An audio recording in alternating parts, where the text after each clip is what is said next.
Hi and welcome to another episode of Toby's Barbecue Corner. The days are getting shorter, the temperatures are dropping, time to bring out your Dutch oven. Now what we're going to be cooking today, I'm going to show you in this episode.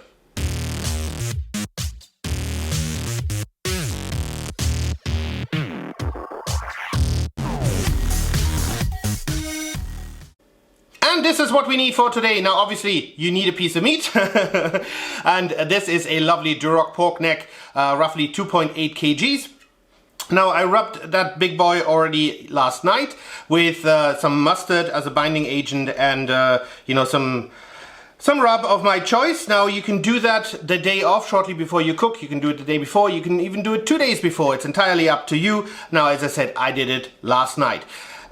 What else do we need? We need some butter, we need some Coke, you need some barbecue sauce, you need some burger buns, some onions, some garlic, as well as some cherries, and that gives it a lovely fruity flavor. And obviously you need a Dutch oven to fit that big piece of meat. What I love about this dish, it's almost like a one pot kind of dish. So what you can do is, instead of you're cutting up all your stuff and setting it to the side in those little small containers, you can actually put it all into the Dutch oven immediately, because we won't be preheating the Dutch oven, but we're just going to set it onto the barbecue outside. That's why it makes it super easy to prep, for example, in the morning, even if you are not going to be eating until later on in the evening. And then what I like to do is I like to keep the garlic as well as the onions rather coarse, simply because we're going to be pureeing the sauce later on, and that's going to give it a fantastic flavor. And obviously you don't need to mess around with any other liquids to keep your pork that we're going to be pulling later on as well moist, because it's just going to sit in its own juices as well as in the juices of the onions, the barbecue sauce, etc., etc. So no need to create any other sauce. And as I said, because we're going to be pureeing this with the magic pureer later on, we can keep all the ingredients rather coarse.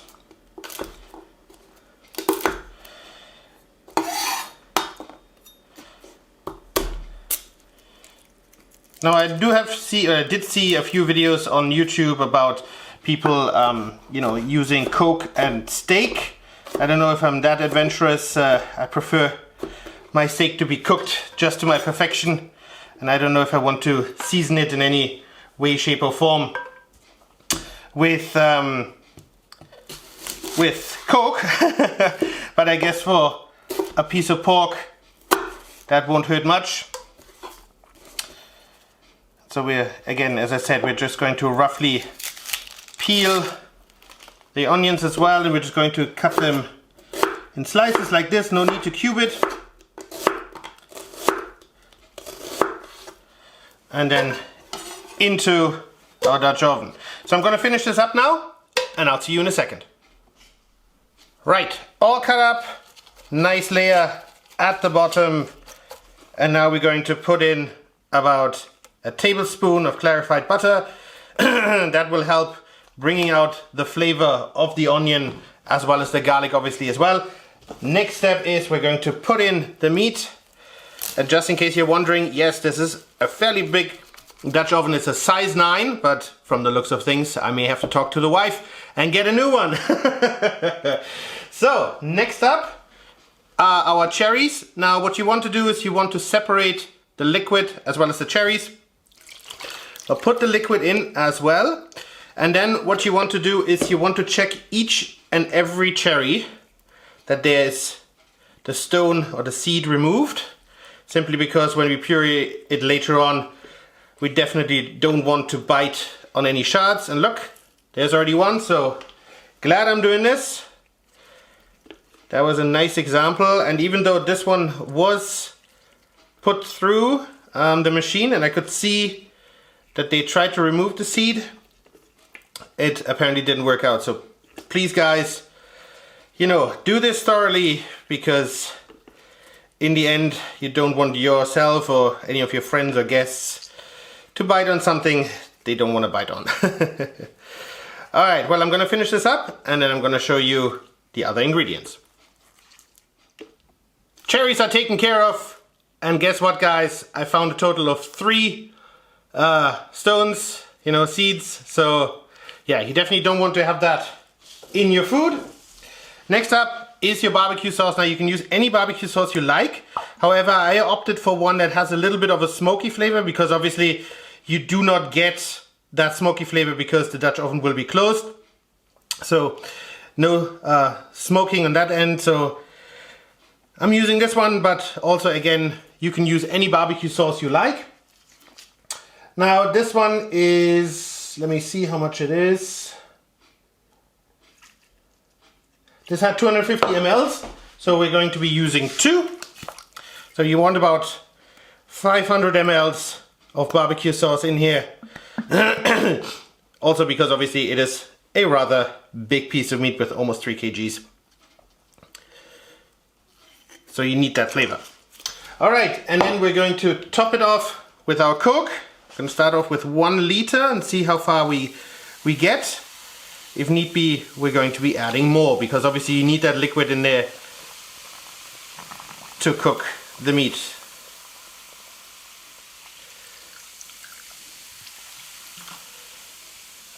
But I think that's looking great already.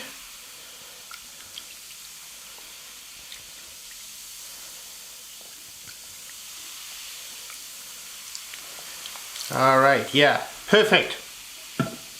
So we're going to set that to the side. We're going to preheat our barbecue to 200 degrees and I'll see you outside.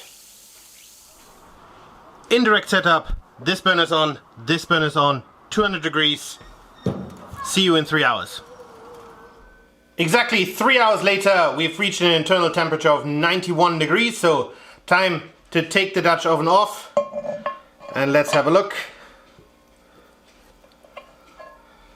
Now doesn't that look absolutely fantastic? So we're going to take the pork out. I'm going to set it right here, so we're going to use those claws. Wow, and it's nice and juicy. Check this out.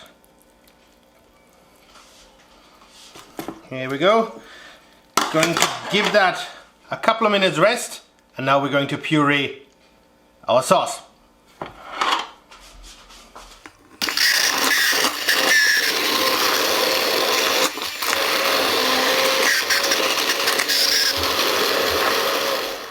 All pureed, let's pull the pork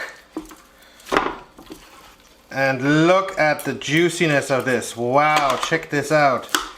Absolutely lovely.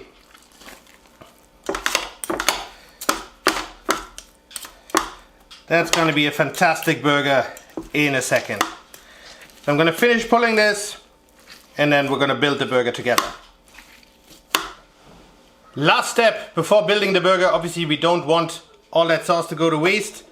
So we're going to pour some straight over, re-moisturize the pulled pork just a little bit. You know, and make sure that the onion, the garlic, the cherry, and all these other fantastic flavors go right back into that meat from all sides. And let me tell you guys, I wish we had smell-o-vision, but that one, it just smells delicious. Alright, so let's get our burger bun and let's start building. Alright, here we go. Burger bun ready. Grab some of that pulled pork.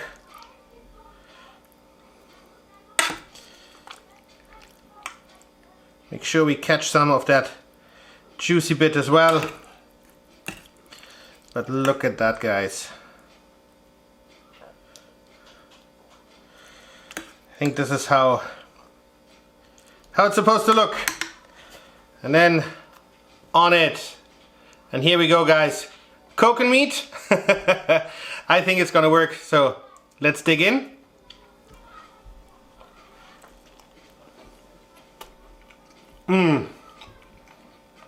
Very nice, guys, and think about it, that's only 3 hours in the Dutch oven. Very quick, you know, guaranteed.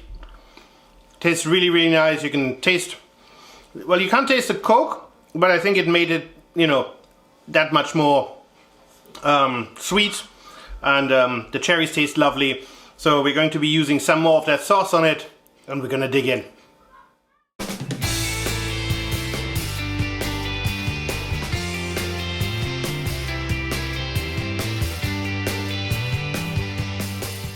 Alright guys, that's it for today. I hope you enjoyed this little video about the pulled pork made in the Dutch oven with Coke. So Coke and meat, do they go together? I think they do. As I said, I wouldn't put you know, Coca-Cola on steak, but pulled pork definitely works. I also know that you can do the same recipe using beef, for example a tri-tip, or you know, any kind of meat like that, like a faux filet. But we used pulled pork today and it was really delicious, and it really worked with the cherries as well. Now, if you did enjoy the video, I would appreciate a comment and a thumbs up. Please head over to that subscribe button for more great videos to come, and I hope to see you soon again at Toby's Barbecue Corner.